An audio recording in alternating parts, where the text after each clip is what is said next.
और अब खबरें तफसील से। अफगानिस्तान में जाँ बहक हुए हिंदुस्तानी फोटो जर्नलिस्ट दानिश सिद्दीकी की जस्द खाकी आज हिंदुस्तान लाया जाएगा। आज शाम 5:30 बजे तक दानिश का जस्द खाकी एयर इंडिया से दिल्ली लाया जाएगा। जामिया की वीसी प्रोफेसर नजमा अख्तर ने कल दानिश के अहले खाना से मुलाकात की थी और जामिया के कब्रिस्तान में तदफीन की पेशकश की थी। आज जामिया ने दानिश की तदफीन के लिए जामिया कब्रिस्तान में खुसूसी इजाजत दी है।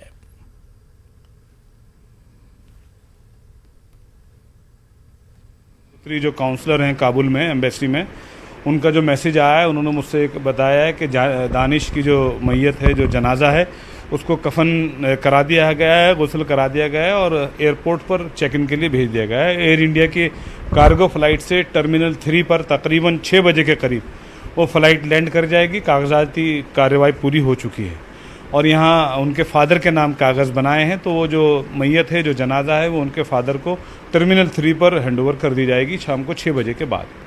ज़ाहिरी बात है, उनकी माँ हैं यहाँ, उनकी अहलियाँ हैं, वाइफ हैं, उनका एक बेटा है 5 साल का, एक 6 महीने की बेटी है, भाई हैं, पापा हैं, बहन हैं।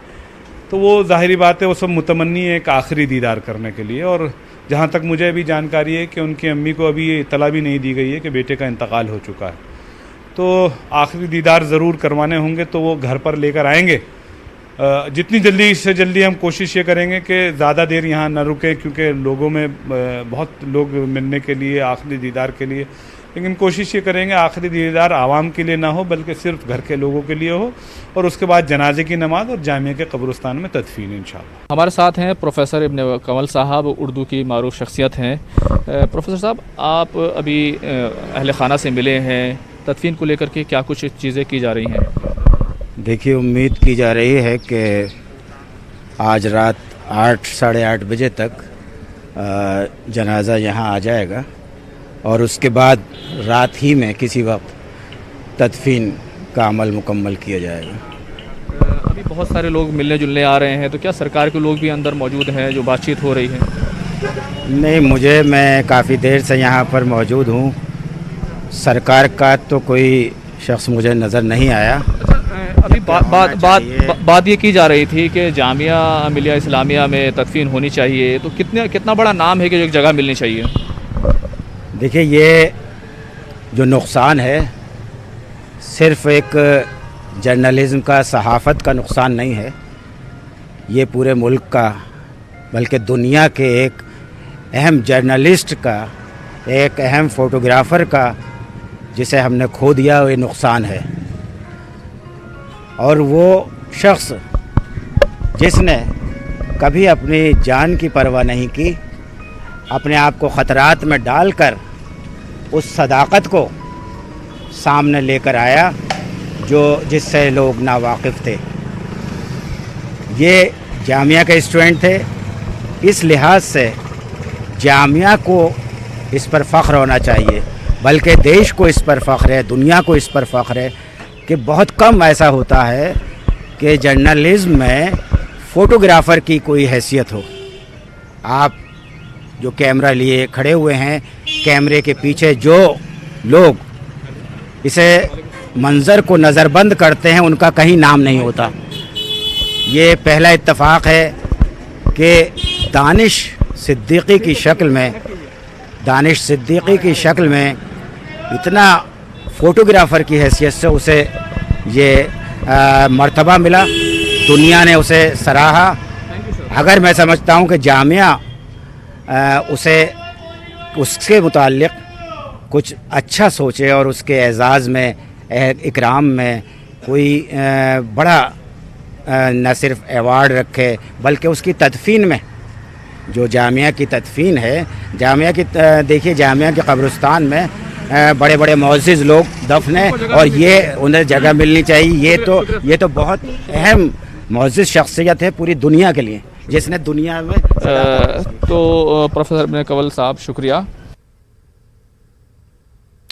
आगे बढ़ेंगे। जमात इस्लामी हिंद ने ईद और कुर्बानी को लेकर गाइडलाइन जारी की है। कोरोना ज़ाब्तों का ख्याल रखते हुए ममनुआ जानवरों की कुर्बानी से परहेज और गाइडलाइन पर अमल आवरी की अपील की गई है।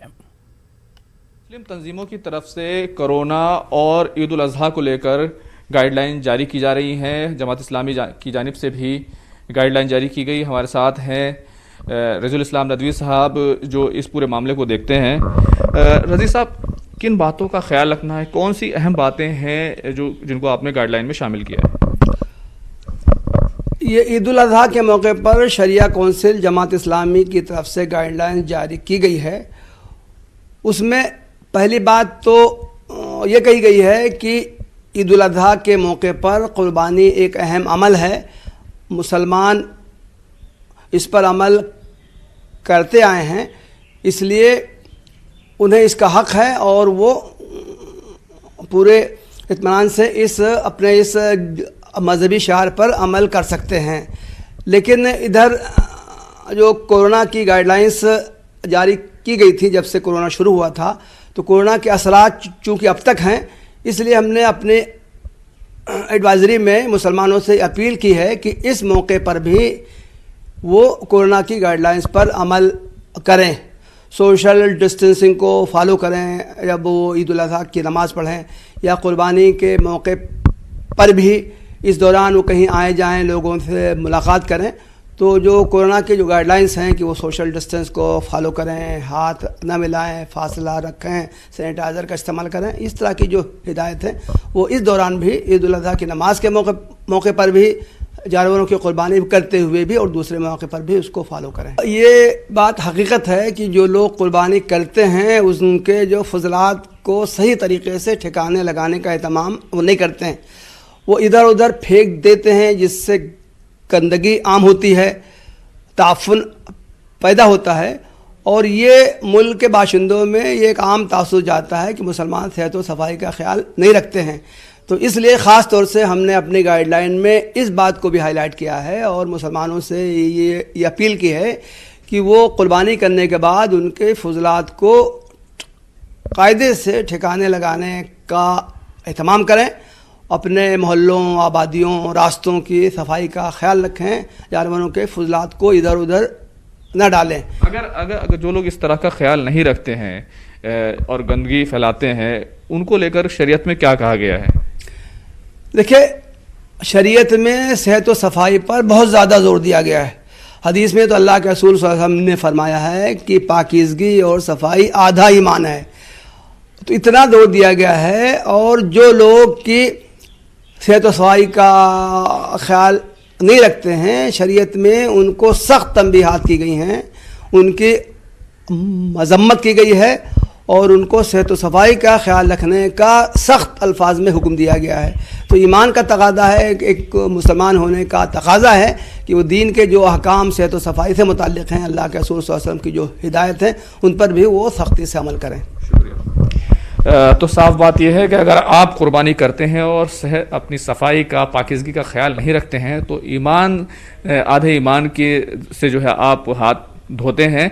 इसलिए कुर्बानी करें, सफाई के साथ करें, कोरोना की गाइडलाइंस का ख्याल रखें। कैमरामैन फिरोज वानी के साथ Khurram Shahzad, news 18 Delhi.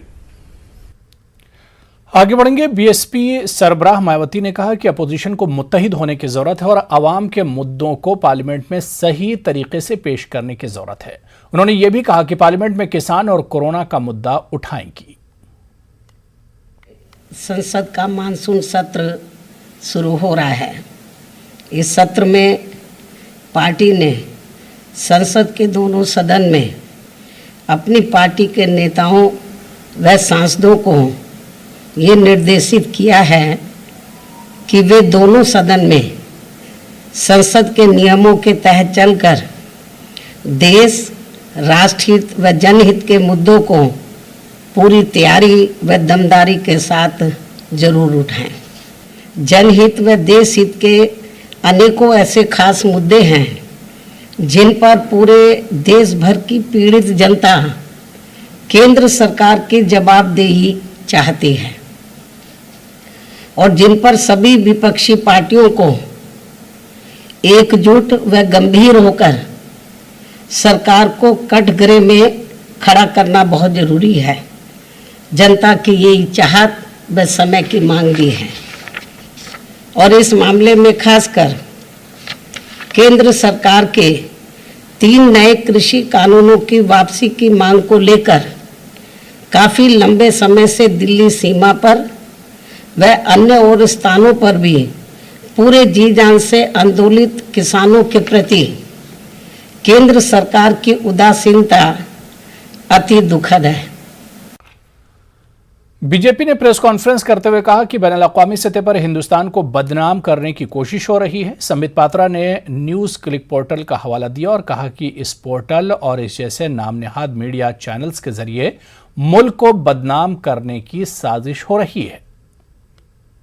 Farmer agitation, बंधुगण, प्रधानमंत्री नरेंद्र मोदी और हमारी सरकार फार्मर्स को अन्नदाता मानती है और अन्नदाताओं के साथ किसी प्रकार का अन्याय ना हो, इसलिए हम आगे बढ़ते हैं। किंतु इस पवित्र रिश्ते को किस प्रकार से इसमें दरार डाला जाए, इसमें भी साजिश की गई है। और आज ये जो न्यूज क्लिक वाला इशू हुआ है, ये बात स्पष्ट होता है कि बहुत बड़ी बड़ी ताकतें हिंदुस्तान को कमजोर करने के लिए लगी हुई हैं। यहां कंफ्यूजन, भ्रम और अनरेस्ट अर्थात अराजकता कैसे फैले, इसकी कोशिश हो रही है। जब से प्रधानमंत्री नरेंद्र मोदी हिंदुस्तान के प्रधानमंत्री बने हैं, कहीं ना कहीं हिंदुस्तान में तो ऐसा नेता हैं ही जिनके आंखों में वो खटक रहे हैं, विदेशी ताकतें भी ऐसी हैं जिनके आंखों में वो खटक रहे हैं। तो एक बहुत बड़े रूप में किस प्रकार से भारतवर्ष के नाम को नीचा किया जाए, किस प्रकार से प्रधानमंत्री नरेंद्र मोदी जी की चेष्टाओं को, जो वो सुचेष्टा कर रहे हैं भारतवर्ष को आगे बढ़ाने के लिए, उसको कैसे कम करके दिखाया जाए, यह सब कोशिश की जा रही है। और चलिए इस वक्त बड़ी खबर, दानिश सिद्दीकी की मौत गोली लगने से हुई है। जी हां, यह बड़ा इंकशाफ हुआ है। डेथ सर्टिफिकेट में इस बात का इंकशाफ हुआ है कि दानिश सिद्दीकी की मौत गोली लगने से हुई है। अफगानिस्तान से रिपोर्टिंग कर रहे थे दानिश सिद्दीकी। दानिश का ताल्लुक हिंदुस्तान से है, एक फोटो जर्नलिस्ट हैं और काफी नाम उन्होंने कमाया था इस फील्ड में। लेकिन अफगानिस्तान में जिस तरह तालिबान और अफगान सिक्योरिटी फोर्सेस के बीच में गोलियों के तबादले ख्याल हुआ, उस बीच में दानिश सिद्दीकी की मौत हो गई। और अब जो डेथ सर्टिफिकेट मिला है उसमें बड़ा इंकशाफ हुआ है कि दानिश सिद्दीकी की मौत गोली लगने से हुई है। दानिश सिद्दीकी अफगानिस्तान से रिपोर्टिंग कर रहे थे और इस बीच उन्हें गोली लगी, जिसकी वजह से दानिश सिद्दीकी की मौत हो गई। हालांकि पहले इस खबर पर एक तरह से चेमेगोइयां हो रही थी। इस खबर पर पूरे तौर से इंकशाफ नहीं किया गया था कि किस तरह से दानिश की मौत हुई, हालांकि उस वक्त हमला हुआ था। लेकिन अब डेथ सर्टिफिकेट मिलने के बाद ये इंकशाफ हो गया है। उस डेथ सर्टिफिकेट की कॉपी न्यूज़ 18 उर्दू के पास भी है। आप देख सकते हैं कि डेथ सर्टिफिकेट में यह इंकशाफ हुआ है कि दानिश सिद्दीकी की मौत गोलियां लगने से हुई है। एक बहुत बड़ा नाम, सहाफत का फोटो जर्नलिस्ट का एक बहुत बड़ा नाम दानिश सिद्दीकी, जो कि तस्वीरों के जरिए सच्चाई दिखाते थे, जो सच्चाई फोटो के जरिए से दुनिया के सामने लाते थे, आज हमारे साथ नहीं रहे। लेकिन आपको बता दें कि दानिश सिद्दीकी के मौत पर जिस तरह से उन्हें गोली लगी और उनकी मौत हुई, पूरी दुनिया में आज उनकी तारीफ हो रही, पूरी दुनिया में आज उनकी चर्चा हो रही है और कहीं ना कहीं एक गम और दुख की लहर है। लेकिन इस वक्त जो बड़ी खबर है वो यही है कि दानिश सिद्दीकी की मौत गोली लगने से हुई है।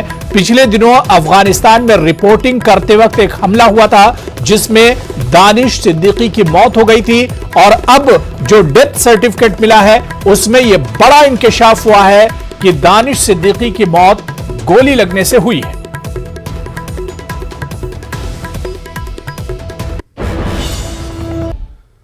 मरकजी हुकूमत और महंगाई के खिलाफ कांग्रेस आवाज उठा रही। कांग्रेस ने गोवा के पणजी में साइकिल रैली निकालकर महंगाई के खिलाफ एहतिजाज दर्ज कराया और मरकजी हुकूमत की खामोशी के खिलाफ आवाज बुलंद की।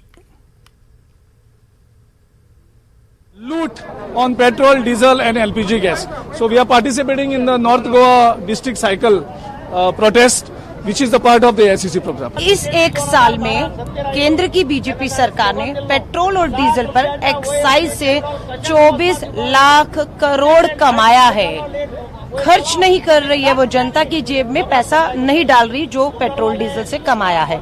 हमारी मांग है पेट्रोल और डीजल पर केंद्र सरकार एक्साइज खत्म करे। पेंडेमिक है, तालेबंदी, बेरोजगारी, महंगाई सब बढ़ रहा है, लोग परेशान हैं। एलपीजी गैस का सिलेंडर 800-900 पहुंच चुका है। तो केंद्र की सरकार मात्र अपने पूंजीपति मित्रों की जेब भरने के लिए, तेल कंपनियों की जेब भरने के लिए, अपने फायदे मुनाफे के लिए ये सब कर रही है, लोगों को राहत नहीं। कांग्रेस का कोशिश है, राहुल गांधी जी के आदेश पर पूरे देश की कांग्रेस ने हर देश की राज्य की राजधानी में प्रोटेस्ट किया, साइकिल चला रहे हैं। मुल्क भर में एक मरतबा फिर से कोरोना के मामले बढ़ते नजर आ रहे हैं। गुज़िश्ता 24 घंटों में 40,000 से ज्यादा मामले सामने आए हैं, जबकि 509 अफराद की मौत हुई है। वहीं पिछले 24 घंटों में 42,000 से ज्यादा अफराद सेहतयाब भी हुए हैं। वैक्सीनेशन का अमल भी जोरों शोर से जारी है। टीकाकारी के जरिए ही वबाई अमराज दूर हो सकते हैं। अवाम कोरोना वैक्सीन के सिलसिले में फैलाई गई अफवाहों पर हरगिज ध्यान न दें। वैक्सीनेशन के जरिए ही कोरोना पर काबू पाया जा सकता है। बेंगलुरु में तिब्बे यूनानी के मशहूर हकीम सैयद अफजल हुसैन कासमी ने ये बातें कही। का वैक्सीन, प्लेग का वैक्सीन और इसी तरह चेचक जो होती थी पहले, तो गांव का गांव साफ हो जाता था, हलक में हो जाता था, अंदरूनी सांस की नाली में हो जाता था, तो उसका वैक्सीन एक चीज़। दूसरी चीज़ ये कि हमारे घर में जो बच्चा पैदा होता है आज की तारीख़ में, तो हॉस्पिटल से हमें एक कार्ड दिया जाता है, 2 वर्की कार्ड। उसमें तकरीबन 16-17 दवाओं का जिक्र है, वैक्सीन का जिक्र है। हम बच्चों को लगा रहे हैं, नहीं लगा रहे हैं, सब लगा रहे हैं ना। तो वैसे ही एक वैक्सीन है ये, अफवाह से ज़्यादा कुछ नहीं है, इसमें कोई दम नहीं है। और इसी वैक्सीनेशन की वजह से आज देखिए न्यूजीलैंड कोविड फ्री हो गया, जर्मनी कोविड फ्री हो गया, दुबई अनकरीब ऐलान करने वाला है कि दुबई कोविड फ्री। वहाँ लोग शौक़ से जाते हैं, अपने आप को पेश करते हैं कि वैक्सीन लगा दीजिए मुझे। तो ये अवेयरनेस आप लोग फैलाएंगे, हम लोग फैलाएंगे, जो समझदार लोग हैं, मीडिया के लोग हैं, अखबारी खबरनामे हैं या इलेक्ट्रॉनिक मीडिया है, हमारी जिम्मेदारी है। पटना जंक्शन पर कोरोना की रोकथाम के लिए हर मुमकिन कोशिश हो रही। मुसाफिरों में कोरोना के हवाले से बेदारी पैदा की जा रही है। इसके बावजूद लोग एहतियात नहीं बरत रहे हैं, न मास्क है और न ही सोशल डिस्टेंसिंग। जायजा लिया हमारे नुमाइंदे अमित कुमार ने। जंक्शन के प्लेटफॉर्म संख्या 1 पे हूँ और यहाँ जो देख सकते हैं कि ये ट्रेन जो है वो दिल्ली से चल कर के आई है और ये हटिया इस्लामपुर नई दिल्ली एक्सप्रेस है। और इस ट्रेन से जो है वो जो यात्रा कर रहे हैं लोग, अत्यधिक लोग देख सकते हैं कि बिना मास्क के जो है वो नज़र आ रहे हैं। भैया कहाँ से कहाँ की यात्रा कर रहे हैं? नई दिल्ली से। कहाँ की यात्रा कर रहे हो? नई दिल्ली से पटना। हम इटावा से यात्रा कर रहे हैं। इटावा जा रहे हैं? नहीं, इटावा से जा रहे हैं फतवा। मास्क नहीं आपके पास? मास्क अलाउ नहीं है, पहनना नहीं है, मास्क अलाउ है। हम आप तमाम दर्शकों से यही अपील करते हैं कि आप कोविड-19 का अनुपालन हर वक्त करें, चाहे वो घर में से बाहर निकलते वक्त हो या यात्रा करते वक्त हो। अमित कुमार, न्यूज़ 18 पटना। मुंबई के चेंबूर और विक्रोली हादसे में अब तक 24 लोगों की मौत हो चुकी है। मुतादिद अफराद जख्मी हैं। जख्मियों का अस्पताल में इलाज जारी है। रेस्क्यू ऑपरेशन भी चल रहा है। रियासती हुकूमत ने महलूकीन के वरसा के लिए 5 लाख रुपये और जख्मियों के लिए मुफ्त इलाज का ऐलान किया है। वहीं इस हादसे पर सदर जमहूरिया रामनाथ कोविंद और पीएम मोदी ने अफसोस का इजहार किया है और पीएम रिलीफ फंड से 2 लाख महलूकीन के वरसा के लिए और जख्मियों के लिए 50-50 हजार रुपये मुआवजे का ऐलान किया है। ज़्यादा बारिश के कारण लगभग 1-1.5 बजे के दरमियान जो भाभा एटॉमिक रिसर्च सेंटर ने उनकी बाउंड्री वॉल बनाई थी पहाड़ को लगकर, वो बाउंड्री वॉल कई घरों पे गिरी। उसके बगल में भी मिट्टी खसकने से भी कई घर दबे। लगभग 17 लोगों को निकाला गया है, उसमें से 15-16 लोगों की मौतें कंफर्म हुई है। सच्चाई है, अभी भी एक परिवार दबा हुआ है और जिन लोगों की मौतें हुई, राज्य सरकार के माध्यम से 4 लाख रुपए की मदद, मुख्यमंत्री सहायता निधि से 1 लाख रुपए की मांग रखेंगे हम, और केंद्र के नियम के अनुसार 2 लाख रुपए उन्हें मिल सकते हैं। वो प्रस्ताव भेजा। इतनी बारिश में पानी नहीं भरेगा तो वो साफ साफ झूठ बोल रहे हैं। दुनिया भर में आप देख रहे हो, अभी भी आप देख रहे हो, कल पेरिस में हो, जर्मनी में हो, जब 200 mm से ज्यादा बारिश होती है तब तकलीफ होती है। हम सभी लोग कल रात को जगे हुए थे, आप भी शायद रास्ते पे थे, अगर आप कल की बारिश देखते थे और ऐसे इलाकों में, तो यहाँ जटिल समस्या है। मुंबई में जो फॉर्मल हाउसिंग की समस्या है वो हम उसको हल निकालने की कोशिश कर रहे हैं, लेकिन अगर आप ऊपर जाके देखें तो कल की समस्या एक नेचुरल डिजास्टर थी। जो बारिश में बाढ़ आई, ऊपर से पानी और मिट्टी बह के आई, वो दीवार को तोड़ के आई है, और वो दीवार पूरी आरसीसी की दीवार थी, यानी उतना जो फोर्स था पानी का वो कोई भी रोक नहीं सकता। यानी आप कह रहे हैं सरकार और बीएमसी इस वक्त मैं यहाँ किसी पे उंगली उठाने के लिए नहीं आया हूँ, मैं काम करने के लिए आया हूँ। मुझे लगता है अभी मदद कार्य सबसे जरूरी है। ये प्राकृतिक घटना है और उसे हमें ऐसे ही देखना चाहिए, और जो मदद लगे वो करना जरूरी। नेटवर्क 18 फेडरल बैंक संजीवनी गाड़ियां पूरे मुल्क में कोरोना वायरस से मुतासर अजला में गश्त कर रही हैं। वैक्सीन की अहमियत के हवाले से बेदारी लाने की हमारी कोशिशों को आपकी तायद की अशद जरूरत है। आइए एक नजर डालते हैं कि संजीवनी गाड़ियां किन इलाकों में हैं।